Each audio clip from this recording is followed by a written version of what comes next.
Fala galera do canal, primeiramente eu queria agradecer todo mundo que viu outro vídeo e hoje, mais uma vez, estou muito feliz porque era uma pessoa que eu queria entrevistar, inclusive era um que ia estrear aqui o canal, por conta de data não deu certo, mas estou muito feliz que hoje deu certo e estou aqui falando com o meu amigo Luiz Cachan. Cachan, muito obrigado, cara, primeiramente obrigado por ter vindo, aceitado o convite e participado aqui dessa conversa, bate-papo. Prazer é meu, Tiba. Eu vi a repercussão que deu o primeiro com o Jorge, que é a figura da F1 virtual e a história dele é muito legal. Então, eu tinha que vir aqui, eu achei muito interessante. O programa é um prazer. Cara, legal. Eu tenho certeza que os seus fãs, tanto do automobilismo virtual, querem te conhecer um pouco melhor. Vou tentar fazer as perguntas que eu acho que eles gostariam de fazer, até para te conhecer, fora um pouco também das pistas. Lógico que a gente vai falar muito de AV. Claro. Para quem não sabe, AV é automobilismo virtual, né? É isso que a gente gosta de fazer aí, que é jogar Fórmula 1 ou qualquer outro tipo de corrida virtualmente, né? Eu sei que você já tem um contato com o automobilismo real, né? Isso. Você vai falar disso aí também. Isso aí é outros 500. Então, Luiz, você gosta que te chama de Luiz, de Cachan? Como que é seu nome completo? Meu nome completo é Luiz Henrique Cachan, né? Mas eu sou mais conhecido, sempre fui, por algum motivo, como Cachan. Muito difícil, assim. Às vezes me chamam de Luiz, às vezes falam, pô, quem é? É igual eu também, o pessoal me chama de Tiba. É difícil quando alguém te chama pelo nome. Mas você gosta? Você gosta de ser conhecido como Cachan? Gosto. Eu acho que é a marca, assim, eu sempre gostei. Exato, todo mundo é Cachan, né? Meu pai é Cachan, eu sou Cachan, todo mundo é conhecido como Cachan. Até minha irmã, que é difícil mulher ser conhecida como sobrenome, né? E até ela às vezes vira Cachan. Também. Tenho 22 anos. Cara, você é um moleque, cara, tem que respeitar aqui, velho. Tem que respeitar a velharada. 22 anos, cara, queria que você contasse um pouco da sua infância, da sua família, como é que foi, onde foi. Eu nasci em Jundiaí, cidade próxima de Campinas, onde eu moro hoje. Eu fui pra Campinas logo que nasci, não morei em Jundiaí, como o meu plano de saúde, a maternidade era toda em Jundiaí, eu fui pra lá e morei em Campinas. Com 2 anos na verdade, eu andei no colo do meu pai, que também andava de kart. Então com 2 anos de idade eu andei e quando ele parou... Como é seu pai? Carlos. Carlos. E a primeira vez que ele parou o kart, assim, eu comecei a chorar, falei, eu não quero sair, anda de novo, e ele teve que dar mais umas 15 voltas ali comigo no colo, porque eu não queria sair. E com 3 anos de idade eu ganhei meu primeiro kart de Natal, né? E aí que começou a minha vida na verdade começou com os 2, mas eu comecei a pilotar mesmo com 3 anos de idade. Com 4 fiz minha primeira corrida, ganhei, eu montei a categoria Mirim, que hoje é a categoria Mirim, porque antigamente os pilotos começavam com 7 anos. E eu que vim pro Brasil você com essa fez a nova categoria nascer porque você... você pode ver, pilotos como Schumacher, os que tem hoje, eles começaram... muitos deles começaram após os 5, 6 anos, porque era uma tradição. E tinha, obviamente, isso com 3, 4, mas aqui no Brasil era difícil. E tão difícil que não tinha uma categoria. Aí a gente juntou e começou minha carreira no... Show de bola. O seu pai faz o que hoje? Hoje ele é aposentado ou não? Não, meu pai tem uma empresa. Tem uma empresa de importação. Desde a época que você era criança? Sempre mexeu com isso. Porque tem que ter não é qualquer um que pode ter um kart, né? Tipo, isso, eu sei porque tem manutenção, tem pneu, tem mecânico, tem, além de comprar, você tem que manter, né? Na verdade é o que eu falo, no auge assim, da minha carreira, que eu estava correndo profissional, 100% profissional, com campeonatos como Brasileiro, Copa do Brasil, os maiores campeonatos do Brasil. Em média você gasta ali uns 55, 60 mil reais por mês para correr em kart, assim, com equipe, com carburador, inscrição, se você correr todos os finais de semana. E por sorte eu tive patrocinador, então o meu pai patrocinador, ele ajudou muito a chegar onde estava e os patrocinadores também contribuíram. Mas depois disso, quando eu tinha 10 anos, a minha mãe faleceu, eu perdi minha mãe com 10 anos de câncer. E depois disso, meu pai, eu acho que para tirar um pouco a cabeça, ele queria achar novos ares. Eu tenho 3 irmãos, tá? Mas dois irmãos com meu pai e com a minha mãe. Eles ficaram aqui no Brasil e eu fui com meu pai morar nos Estados Unidos, que ele precisava mudar um pouco os ares da vida, ter um desafio novo. Ele abriu uma empresa lá. E eu acabei morando 5 anos nos Estados Unidos, dos 10 aos 15. Estudou lá? Estudei, fiz o meu high school, né, que é o meu ensino médio. Como você fala tudo isso em inglês, então? Sim, consigo, mas não confesso que já sou ruim de câmera em inglês, então vai ser 10 vezes pior. Mas, e aí foi isso, aí quando eu fui para os Estados Unidos, aí minha carreira começou a perder um pouco, porque eu fui perdendo patrocinador, porque os patrocinadores não visavam o mercado internacional. Lá o automobilismo é muito diferente daqui. Lá o automobilismo é menos profissional do que o brasileiro. Menos profissional? Bem menos profissional o automobilismo nos Estados Unidos do que aqui. Você pode ver, por exemplo... Não tem piloto americano na Fórmula 1, por exemplo. Exato, não tem. É muito difícil, porque eles são restritos àquele modo de operar assim, mais aberto, menos burocrático que tem aqui. Então ele acaba desprofissionalizando um pouco o automobilismo. Mas aí eu comecei a perder um pouco de patrocínio e aí eu voltei para o Brasil com Você voltou com seu pai? Anos, voltei com meu pai. Comecei a fazer um curso, faculdade aqui, comecei a trabalhar e hoje praticamente estou aqui no AV e trabalho no mercado financeiro hoje em dia. Entendi. Você falou que você tem dois irmãos homens? Uma irmã de 29 e um irmão de 30. Ah, então você é o mais novo. Eu sou o mais novo desse casamento. Você tem mais um irmão? Tenho mais uma irmãzinha, que é do segundo casamento, que quando meu pai foi para os Estados Unidos ele conheceu essa mulher. E ela hoje tem 7 anos de idade. E mora lá ou mora aqui? Ela mora em Brasília. Tem uma outra história, mas já não é muito relacionada a mim. O cara foi piloto desde criança. Foi campeão da elite. Chegou, foi campeão da especial, foi passando, não tomou conhecimento, chegou na elite, foi campeão. Criança andou de kart. Deu até entrevista pro Tadeu Schmidt, passou no Esporte Espetacular, né? Isso. Passou em todo lugar quando era criança. Então, você vai falar, a vida do cara a vida que todo mundo quer. Mas todo mundo tem as suas dificuldades, né, meu? Você comentou, por exemplo, perdeu sua mãe que tinha 10 anos. Isso, exato. Acho que de todas as dificuldades que eu tive, que foram muitas, com certeza, a sua superou. Você acha que você achou assim, o seu porquê? Eu acho que o mundo, na verdade, é uma percepção de como as pessoas absorvem as informações. Então, eu podia chegar na morte da minha mãe, por exemplo, e ser um cara decepcionado, triste, etc. Mas às vezes a gente tem que... Né? Exato, então a gente tem que ter uma percepção de mundo diferente e querer melhorar. Então, para mim, é a mesma coisa disso. Eu acho, e eu tenho absoluta certeza de que eu nasci para ser piloto. Eu posso tentar fazer qualquer outra coisa, eu posso ser bom, mas eu não vou me sentir tão em casa, tão no meu mundo e tão comigo mesmo como se eu fosse piloto. Mas como o mundo é uma percepção de tudo, de vez eu ficar revoltado, puto que eu não fui piloto, bravo com isso, eu simplesmente tento ser bom em outra coisa, que esteja dentro dos meus alcances. Então isso eu acho que todo mundo tem que fazer isso. Se não deu certo em alguma coisa, tenta ser o melhor na outra, que eu acho que uma hora dá certo. Eu acho que o automobilismo virtual ele veio para dar um ar de esperança para os pilotos, né? Porque às vezes, por exemplo, a gente comentou, vou falar do Renner. O Renner pode ser um ótimo piloto fora da pista virtual também.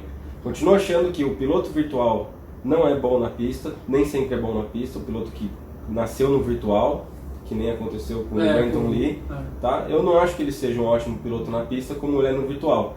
Mas todo piloto de pista anda no virtual. Então esses pilotos frustrados que não conseguiram chegar, frustrados não, que não conseguiram atingir o sonho, eles podem conseguir alguma coisa a mais no AV com aquilo que eles gostam. Eu acho que todo mundo tem que levar o AV a sério. Porque o AV, ele é um videogame, mas os videogames hoje estão mudando. Não é mais para criança, vamos dizer assim, né? Eles estão mudando o mundo. Antigamente a gente jogava Mario, mas, era uma coisa ou outra. Hoje em dia mudou isso. E eu acho que as pessoas têm que começar a levar o AV mais a sério. Eu comecei muito cedo. Tanto que a minha entrevista com o Tadeu Schmidt, eu tinha 5 anos, acho que foi em 2001, e eu já, no vídeo, na entrevista, eu já jogava. Passou você jogando. Em Monza, com aquele circuito antigo ainda. Era qual ainda. O jogo? Era o Grand Prix. Grand Prix de qual videogame? Era do computador, e já era ótimo, já era simulador mesmo, já tinha um cockpit muito melhor. Você tinha volante já? Tinha, era um cockpit, em 2005 eu adquiri não tinha force feedback, mas era um simulador muito melhor do que a gente tem hoje. Ele era um simulador mesmo, era um Fórmula, não era um banco, era um Fórmula mesmo, que eu entrava no Fórmula, o volante era duro, a borboleta era dura, então era um simulador de treinamento. Eu treinava com aquilo. Cara, ó, pra você que tá me assistindo aqui, que joga e que acha que... Não, cara, eu sou foda, eu corro pra caramba, eu vou chegar lá e vou ganhar do Caxian. Cara, o cara tem um volante desde que ele tem 5 anos, cara. Tipo, não é demérito, eu tô falando isso que é dedicação e que com o tempo vai melhorando, cara. É treino, né? Sim. É treino, não dá pra um cara achar que vai chegar, a não ser que ele seja um fenômeno. Pode acontecer, mas só se o cara for muito, muito foda.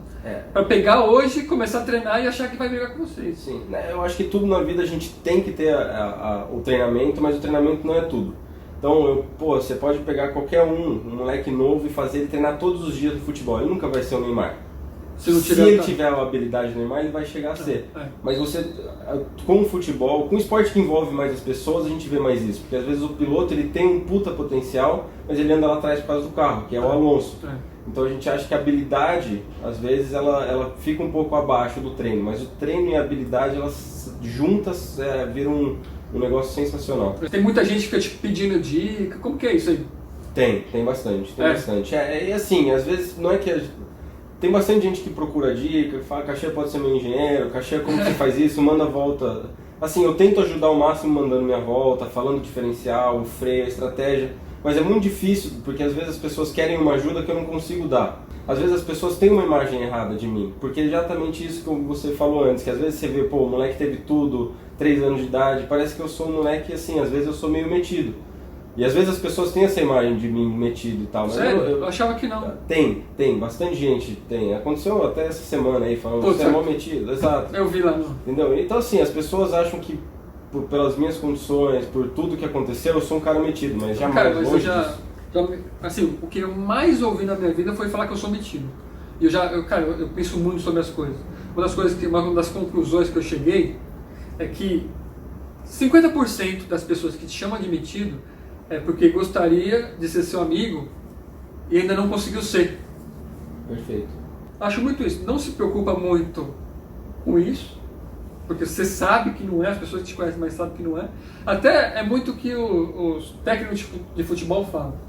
Eu não posso achar que eu sou o melhor time quando eu ganho, nem o pior quando eu perco. Perfeito. Então quando você tiver um elogio, também você não é o melhor, e nem é o pior quando você teve uma crítica. A concentração é chave, tá? Tudo na vida você tem que fazer concentrado.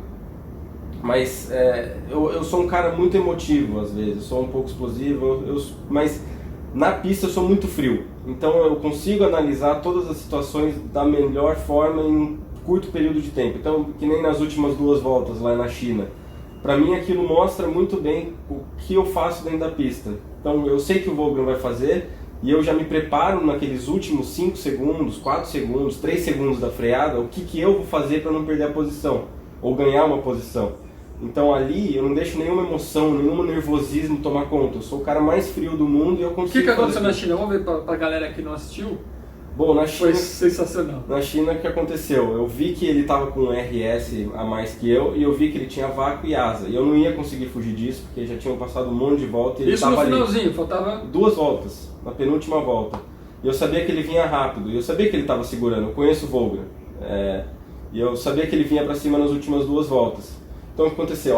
Eu deixei ele chegar, a hora que ele estava chegando, eu fui para a direita, no último segundo, porque eu não vou começar a reta na direita para ele conseguir pensar o que eu vou fazer. Então, quando eu estava chegando perto da curva, que eu sabia que ele ia sair, que ele estava em posição de passar, eu puxei para a direita, ele teve que puxar para a esquerda, perdeu o ponto de freada, eu entrei atrás dele e dei o X nele. Depois disso, tem aquele hairpin depois da reta e tem aquela curva rápida para a esquerda. Eu sabia que ele ia sair do meu lado, porque ele não passou tanto da freada, eu fui jogando ele para dentro, para ele perder a freada da próxima. Perdeu a freada da próxima, eu cruzei. E isso já foi, você já tipo meio que visualizou isso antes? Em questão, na freada, a hora que eu falei, ele vai tentar agora, eu puxei para direita e aí foi tudo... E aconteceu o que você pensou? Exatamente. Quando você analisa e você sabe que você consegue fazer aquilo, a chance de dar errado é muito pequena. Dá. Que nem o Ricardo aconteceu em Baku. Mas quantas vezes ele errou? Ele é um dos caras que mais ultrapassa. Exato. Por quê? Não é porque ele deve visualizar ali a situação antes. E é uma reação de último segundo. E consegue fazer, né? Porque consegue fazer. Hoje você tá solteiro, tá casado? Eu tô solteiro. Quanto tempo já? Cara, pouco. Pouco? Faz 4 meses. Você é um cara que namora muito, tá sempre namorando ou não? Fica mais solteiro? Ou... Eu tô no equilíbrio. Como é que foi isso? Já namorou muitas vezes? Já namorei. Se somar eu sou novo, como você falou, mas se somar minha vida aí, eu namorei acho que quase 1/3 dessa vida. Caraca! Mas assim, eu sou... Nessa parte eu sou o cara mais difícil de entender. Não, porque... Você falou, você é novo. Não, depende do ponto de vista. Em relação a mim, você é novo. Sim. Apesar de não parecer, gente, ele é mais novo que eu. Né? Não, então, porque com certeza vai ter um monte de mulher aí assistindo esse vídeo aí, cara. Hoje você tá... Qual fase você tá hoje? Hoje eu vim pra solteiro assim, sozinho nunca? Exato. Eu vim pra dar entrevista pra você, né? E logo depois é Vila Mix, né? São Paulo. E quando você vai pra balada, você... escolhe... A que vier você pega, você escolhe aquela, tem que ser aquela, se não for aquela você não pega ninguém. Como que é você lá na balada? Eu sou de dias, eu sou de fases, na verdade, tá? Tem dia que eu quero ir pra ficar mais tranquilo e tal, e aí tem dia que eu quero ir pra... Bebo bastante, mas nunca passo do limite. Não sou aquele cara de sair falar que eu não vomitei, já vomitei algumas vezes, mas não faço isso com frequência. Já perdeu a memória? Não. Eu sempre lembro absolutamente tudo o que aconteceu na noite passada. Tudo. Eu posso chegar em casa vomitando, mas eu lembro o que eu fiz. E eu não perco o controle. Mas bebo bastante, sim. Gosto. Amanhã, por exemplo, a corrida no Brasil vai ser de ressaca. Como que é seu histórico no Brasil? Já ganhou bastante? Já. Você gosta? Gosto bastante do Brasil. Depois você me passa umas dicas aí de como passar quando tiver difícil. Claro, vamos lá. Daqui a pouco a gente tem o desafio. Daqui a pouco tem o desafio, ó. Pra galera que não sabe, o desafio com o Dr. Jorge, ficou meio estranho. Vamos explicar um pouquinho melhor. Por que eu gosto de colocar 3 voltas? Porque, Caixão, ainda mais agora que a próxima corrida é no Brasil, deve estar afiada. Todo mundo já... Porque eu escolhi o Brasil porque é uma pista que todo mundo conhece. Sim. E semana da corrida no Brasil, o pessoal está mais afiado ainda no Brasil. Então por que é só 3 voltas? Justamente para colocar alguma dificuldade. Ele nunca correu no meu cockpit, né? Nesse volante, por exemplo. Então ele vai ter que se adaptar em 3 voltas para fazer a melhor que ele puder. Um bate-bola. Uma coisa que te deixa puto. Em qualquer área. Não consegui fazer alguma coisa. Puta, cara, você é muito parecido comigo. Você, qual o signo? Eu sou Libra. Eu não acredito porra nenhuma de signo, velho. Você acredita? Não. Cara, eu acho muito zoado. Não acredito, cara. Igual o cara fala assim, você tem superstição? Eu falo, não tenho não, dá um azar da porra. Cara, você sabia que pra nada na vida eu tenho, mas pra corrida eu tenho? Você tem? Tenho superstição. Você tem um ritual? Cara, no kart eu sempre andava com um dente de alho no bolso, um frevo, um trevo embaixo da gravata do kart ali que você colocava. Sim. E eu sempre, não sei porquê, mas aí não era mais um ritual, não era uma superstição, mas eu sempre cantava a música do Grande Família debaixo do capacete. Grande Família é o quê? A Grande Família, o programa Mas durante a corrida toda? Durante o quali, durante o treino, eu fazia isso, assim, não sei o porquê, se era um grau tanto de concentração que eu saía assim... Cara, você não pegou a época do Senna pela sua idade, mas você deve ter já assistido tudo sobre ele. Você Sim. É fã dele também? Chegou? O maior piloto pra mim não é o Senna. Não é o Senna. Você gosta de quem? O Schumacher pra mim é o melhor. É o melhor, assim, não tem muito o que falar. E o Hamilton tá vindo também. Eu não gosto do estilo do Hamilton fora da pista, mas ele pra mim é um dos melhores do tempo. O Senna é o Senna, ele virou um ícone, virou um símbolo. Mas se ele tivesse vivo hoje, não tivesse acontecido o que aconteceu com ele estaria... Então eu colocaria um Schumacher acima. Você acha que ele seria o segundo, por exemplo? Sim. Ídolo, fã? Cara, se fosse falar... Não precisa ser famoso não, cara. Se fosse a resposta clichê, ia ser meu pai. A resposta clichê, eu acho que vai nela mesmo, porque é o que eu acho. Seu pai é o cara... depois que minha mãe faleceu, ele... botou uma família nas costas e fez o papel de mãe e de pai. Tem gente que fala assim, pôs o pau na mesa. Exatamente isso. Ele pôs o pau na mesa e falou, é isso aí que eu tenho que fazer. Se adaptou muito fácil, assim, a essa condição e passou isso pra gente, essa certeza. Então eu acho que sim. Até porque, assim, eu acho que nessa situação, o que ele fizer influencia muito em vocês. Exatamente. Então se ele ficar sofrendo, não sei o quê, você vai sofrer. E se ele não sofrer, se ele for o cara, tá mesmo. Perfeito. E é por isso que eu acho ele o herói. Cara, um momento... Você falou, puta, esse momento foi foda. Tanto que você viveu, que você fez, ou que você presenciou, ou que você viu alguém fazendo alguma coisa? Cara, toda vez que eu ganhava uma corrida. Toda vez, porque não é a corrida em si, é a comemoração embaixo do capacete. E assim, acho que até é foda falar, mas assim, eu saía do kart e eu sempre tinha um abraço do meu pai e da minha mãe. Então era assim, eu comemorava com a família. E aí quando minha mãe faleceu, tem até uma foto depois que eu posso te mostrar, se você quiser eu te mando. Essa parte é foda. É foda. E essa foto, ela mostra a minha primeira vitória depois que minha mãe faleceu. Acho que algumas semanas depois que minha mãe falecer, e aí tem minha foto apontando pra ela. Então assim, eu sabia que eu não ia ter mais o abraço dela. Então não foi aquela comemoração, tipo, pô, eu vou chegar e vou dar um abraço. Foi tipo, ó, ganhamos, e aí eu saí do kart e abracei meu pai. Cara, e você acredita em quê? Qual religião você... Eu não acredito em religião. Sou zero. É ateu? Não acredito. Você não segue nada. Ateu porque é muito fácil de falar. Mas assim, eu não acredito que tenha alguém que fala, ó, isso aqui, meu, você vai ter que falecer agora, você vai ter que morrer, você vai ter que pegar uma doença, ou você vai ter que ganhar na Mega Sena. Entendeu? E as pessoas forçam isso. Tem gente que acredita nisso, né? Tipo, graças a Deus ganhou na Mega Sena, graças a Deus ela curou. Tudo... Entendeu? Então, assim, essa atribuição de tudo, de alguém que manda fazer e manda desfazer, eu não acredito. O que eu acredito sim é que a gente não sai daqui, morre e acaba. Eu não acredito nisso. Então, assim, é difícil de falar. Eu falo ateu porque é muito mais fácil do que dar toda essa explicação. Né? Mas eu não gosto dessa atribuição das coisas que acontecem a Deus, tanto pro bom quanto pro ruim, assim como eu não acredito que a gente morra e acabe por aí. Uma música. Uma música?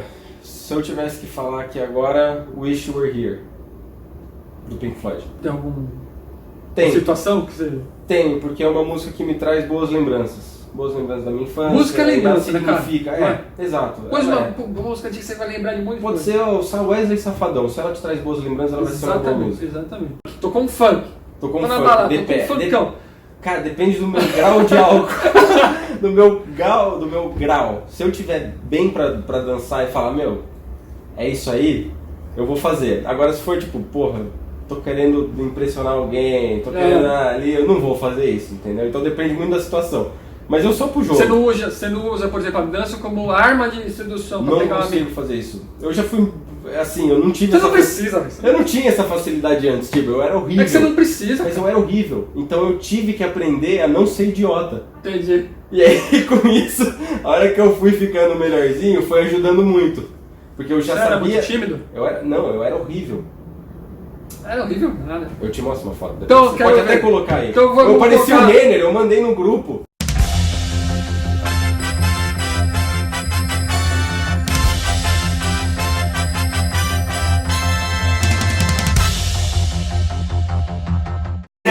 Eu era horrível, eu parecia o Renner. Eu parecia o Renner, é isso. Ô Renner, desculpa, eu gosto muito de você, mas... Semana que vem eu acho que o Renner tá aqui. Vai retrucar então, tomara que vá pro ar depois, isso aqui. Segura até na próxima, a gente vai passar. Cara, essa foi foda. Não, brincadeira, verdade. Então você era feio. Era horrível. E aí mas você se virava como? Exatamente assim, não parecendo idiota. Chegando, tentando conversa. Na conversa. Eu tive que trabalhar na minha conversa. Isso eu acho que me amadureceu muito. A minha época de feio, eu acho que ela veio num tempo sensacional. Foi um tempo de falar, moleque, a vida não é assim. Que foi ali quando eu tinha meus 12 até os 16 anos. Moleque, a vida não é assim. Você foi Renner dos 12 aos 16? Aos 16, exato. Então, assim, fala, meu, você tem que ir com cabeça, com educação, com sensatez. Com quantos anos você, sei lá, primeiro namorado? Não, primeiro beijo. Ah não, aí foi muito cedo. Foi cedo? Foi muito cedo.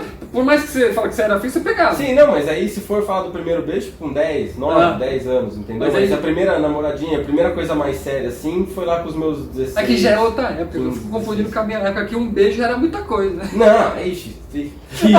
Yuri! Fórmula 1. Você já falou que o Schumacher, pra você, é o melhor. É o melhor. O que você tá achando da Fórmula 1 atualmente, cara? Cara, pode ser uma opinião mais polêmica um pouco, assim, mas eu acho que nessa geração, a gente tem melhores pilotos do que antigamente. Eu acho que os pilotos que estão vindo, você vê Leclerc, você vê Verstappen... Porra, ainda é demais, né? Os um pouquinho mais antigos também, Hamilton, Vettel... Eu gosto do Ricardo.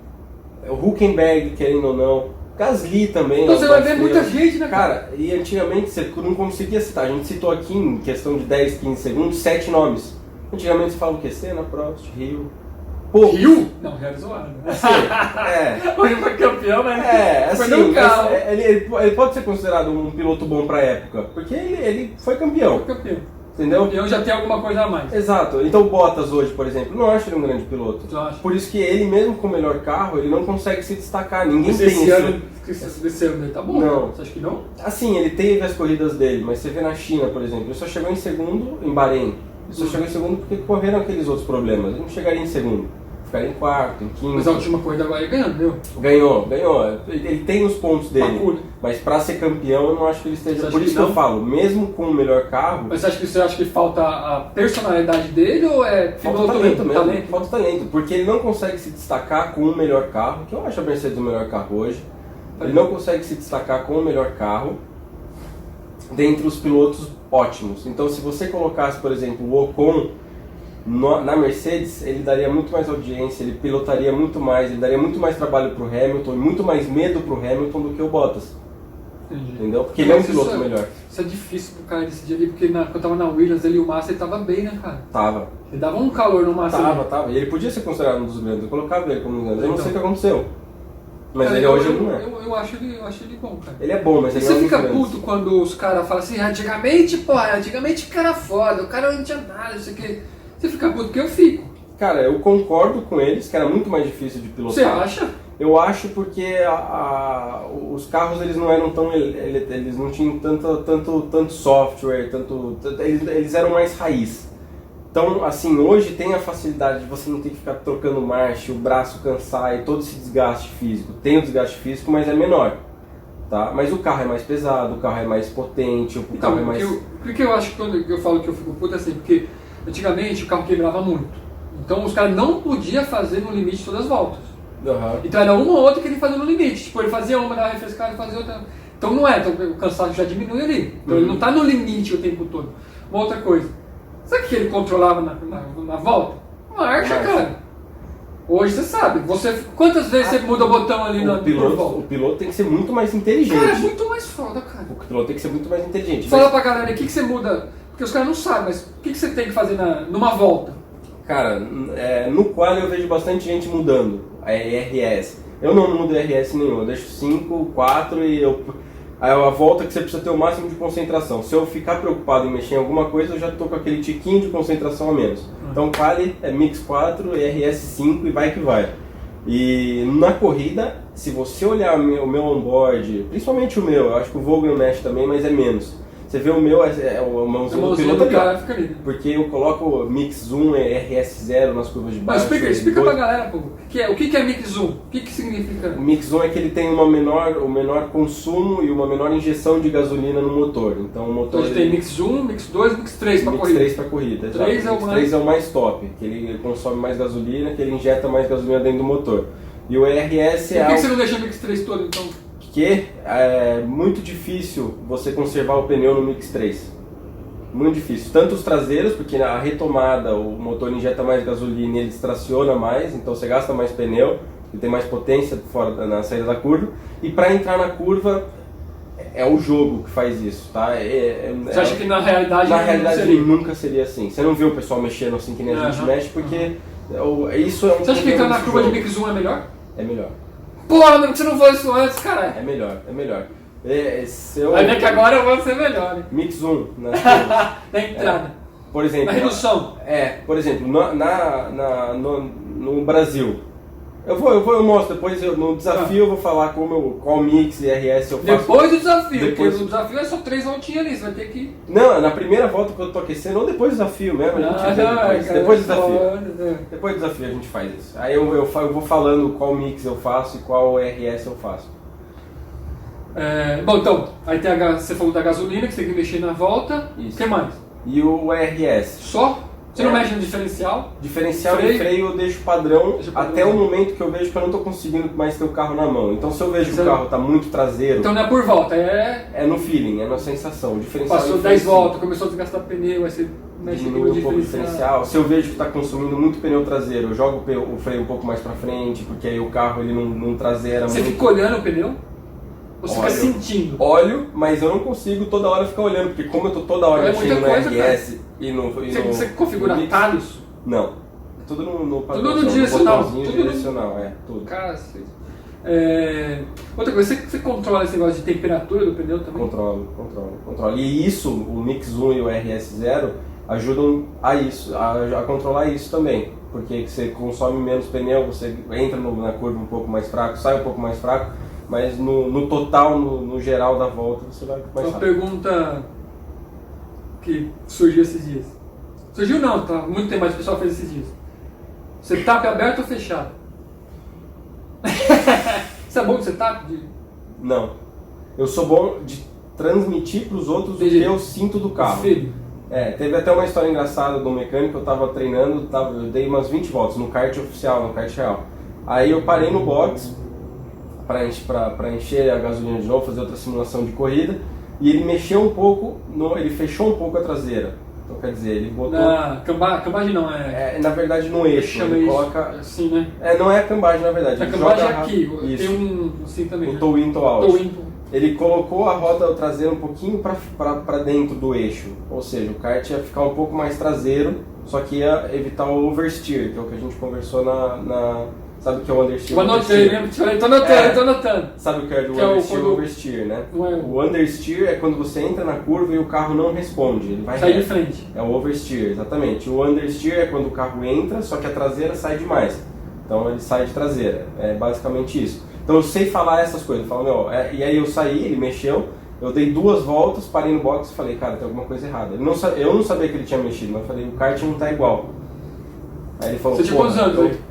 Eu tinha uns 8. Já era velho. Eu já tinha 8 ou 9 anos, eu tinha 5, 6 anos já andando de kart. Já era velho. E aí eu parei e falei, tem alguma coisa errada, a traseira tá saindo muito. Aí ele falou assim, eu mexi isso aqui, como se sentiu. Eu falei, então eu consigo sentir o carro bem, mas falar o que eu preciso fazer é difícil. Então às vezes por isso que eu volto... O Barrichello é bom nisso, né? O Barrichello é sensacional. O Schumacher não era bom nisso. Não. O Schumacher não era bom. O Senna era muito bom. E isso é uma parte que eu ponto pro Senna. O Senna era muito bom em mexer o carro, o Schumacher não. Eu acho que o Senna era bom em mexer no carro e concentração. Sim. Tanto que é pole. Melhor, Massa ou Barrichello? Barrichello. Puta, cara, essa é foda. Você manja mesmo, tô achando que você manja mesmo. Não, o Barrichello. Tô voltando da Fórmula 1. Quem que vai ser campeão esse ano? Esse ano? Eu acho que o Hamilton. Hamilton. O que você achou agora dessa empresa americana que comprou os direitos e... Puta, perfeito. Eles sabem fazer o negócio, né, cara? Perfeito. Tá melhorando tudo, cara. Tá melhorando desde os gráficos que eles colocam até o evento em si, né? A transmissão, o contato. Você vê, a Fórmula 1 não tinha Instagram, cara. Sério? A Fórmula 1, o Instagram dela não tinha nada. Você torce pra algum time? São Paulo. Aquele colão, mas você acompanha não? Você torce com... Já acompanhei muito mais. Hoje em dia é difícil. Você joga bola? Tento. Faz academia? Faço. Não tá funcionando. Tem que trabalhar um pouco mais nisso aí. Sempre quis falar isso. Mas você faz diariamente? Como que é a sua rotina aí? Você acorda... Fala aí pra gente. 7 horas da manhã, o que você faz? 7 horas da manhã eu vou trabalhar. Vai direto, você entra 7 horas? Não, você entra 8? Não, entre as 8, mas às vezes eu chego um pouco antes no escritório, dou uma olhada em tudo, porque às 8 já tem cliente na linha, Entendi. Pedindo cotação, essas coisas, então eu tenho que entender um pouco do mercado, que é o mercado lá de fora, que eu trabalho. Você já se considera foda? Tipo, no trampo, você já é sênior, você já tá lá no topo ou não? Você ainda tá... Em que nível você tá ali, onde você quer chegar, Cara, como é que tá? Eu acho que pra minha idade, tô muito bem, mas obviamente não tô onde eu quero chegar. Tá em que... De 0 a 10, tá em que lugar do caminho aí? 7, 6. Tá bem, cara. Pô, 7, pô. Pra onde eu quero estar. Tá? Porque você deve querer coisa pra caralho. Se eu tá no 7, tá bom pra caralho. Eu diria que eu tô no 6, 7, porque o meu mercado... Mora sozinho, né? Moro. Aí, mulherada. Ó, celular na descrição. Tá no Tinder? Inscreve aqui. Tá no Tinder? Oi? Tá no Tinder? Daqui a pouco vai aquecer o dedo lá, só aqui, ó. Deve dar match pra cá. Ai, meu Deus. Gosta. Aí eu vou às 7 pro escritório, saio de lá por volta das... O mercado fecha às 3h20 nesse horário, quando a gente tá com horário desse horário e eles estão no horário de verão lá. A gente tem essas 3h20, fecha às 3h20. Aí eu saio de lá às 5 e pouquinho, vou pra academia depois vou pra faculdade. Academia ou fazer perto coisa. do trampo? Do lado, 5 minutinhos. Eu moro do meu trabalho, academia ali, tudo num raio de 2 km. É uma Smart Fit? É uma Smart Fit. Bom, aí você vai pra academia, depois vai pra casa jogar, treinar. Exato, agora eu tô dando uma parada um pouco no Fórmula 1, porque eu acho que já meio que cansou um pouco, tá? A gente tá num ritmo muito frenético, né? Principalmente quem anda lá na frente. Vogler fala que não treina, mas treina. Eu sei que treina. Vogler treina, sim. É. E anda demais, eu acho que o Vogler pra mim é o melhor, depois a gente fala um pouco sobre isso. Mas eu tô indo pro Gran Turismo um pouco. Ontem eu treinei um pouco de Gran Turismo, hoje não, amanhã eu vou dar uma brincadinha mais no Gran Turismo também, mesmo sendo corrida. Passar um pouco ficar andando só no Fórmula 1. Bem, amigos da Rede LAF1, estamos ao vivo com o Luiz Caixão aqui na minha humilde residência. Começando o desafio, ele está aqui antes da primeira volta já, no aquecimento. Vai cruzar, vai começar a primeira volta, hein? Já nem vou falar do freio, porque já deve estar sabendo do freio, né? Óbvio que ele já fez. Não espalhou na primeira. Ah, meu Deus, olha lá. Tempo inválido na primeira, mas beleza. Caxiano, tem problema eu ficar falando aqui ou não? Não, pode falar, sem problema. Então beleza. Porque eu, por exemplo, ia preferir ficar concentradão, entendeu? E é tudo padrão, o volante, o peso, tudo isso aqui, né? Do mesmo jeito. Faz feedback, todo mundo vai fazendo a mesma coisa. É o que eu falei pro doutor. É o que tá aí, velho. Você vai ter que se adaptar, não importa se é padrão, se não é o que tá aí. Porque o que eu quero testar aqui é a adaptação rápida das condições, entendeu? É o que tá aí, quero ver o tempo que você vai fazer. E ali, ó, tá perdendo pro meu gosto, hein? Tá perdendo pro meu gosto. nem terminou uma volta e os caras já tá... Vai subir na arquibancada, aponta na reta, cruza a primeira volta. E tá ali o tempo bom, hein? Puta que pariu, o cara é foda mesmo. Na última volta eu vou parar de falar, tá? Pra você concentrar e fazer bonito. Beleza. Pra quem tá assistindo, fica ligado que daqui a pouco tem as dicas do Caixão, hein?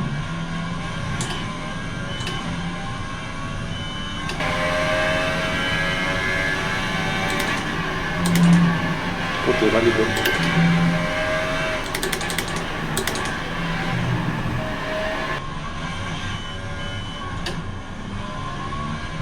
Pedaço de mau caminho. Olha o tríceps quando ele faz a curva, gente. Isso porque tá... Opa, vai abrir. Vai abrir a volta, hein. Ih, para, calma aí. Vou ficar quieto aqui então, vai.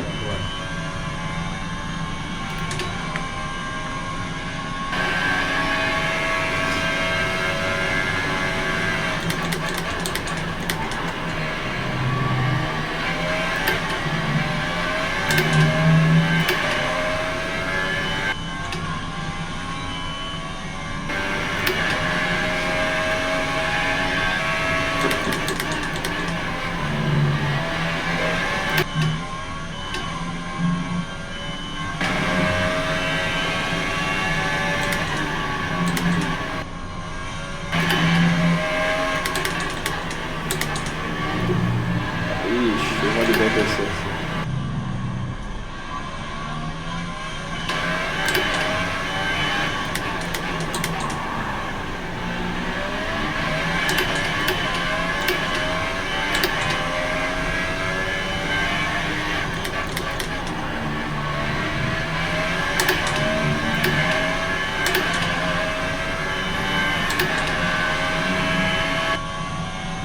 Você tá na frente do meu posto.